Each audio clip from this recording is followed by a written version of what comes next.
राज्यभरात शारदीय नवरात्रोत्सव सध्या सुरू आहे. सर्वत्र या नवरात्रोत्सवानिमित्त मोठा उत्साह पाहायला मिळतोय. अनेक ठिकाणी घटस्थापना देखील करण्यात आलेली आहे. याच अनुषंगाने आपण धाराशिव जिल्ह्यातील नळदुर्ग इथे आलेलो आहोत. नळदुर्ग इथे देखील एका अंबाबाईचं मंदिर आहे. त्या परिसरामध्ये जर पाहिलं तर अनोख्या पद्धतीनं घटस्थापना जी आहे ती करण्यात आलेली आहे. महेश्वरानंद महाराज आहेत आणि त्यांच्या छातीवरती जी आहे ती घटस्थापना कुठेतरी करण्यात आलेली आहे. विधिवत पूजन करून ही जी घटस्थापना आहे ती या ठिकाणी करण्यात आलेली आहे.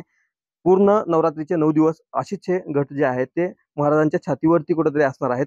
नेमकं याच्या मागे काय महत्व आहे, कशामुळं महाराजांनी आपल्या छातीवरती घटस्थापना केलेली आहे ते आपण जाणून घेणार आहोत. आपल्यासोबत येथील स्थानिक ग्रामस्थ आहेत. मला सांग काय महत्व आहे नेमकं? जय श्रीराम. मानतेश्वर महाराज यांनी छातीवर घटस्थापना केलेली आहे. आज आज तिसरा दिवस आहे.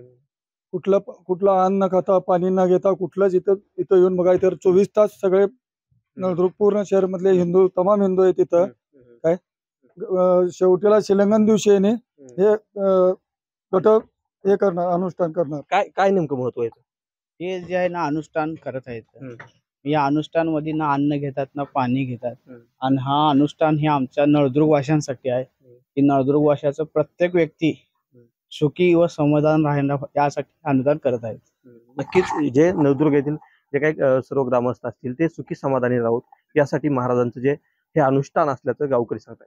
ओंकार कुलकर्णी, लोकशाही मराठी, नळदुर्ग, धाराशिव. लोकशाही मराठी ऐका, पहा, जागरूक रहा.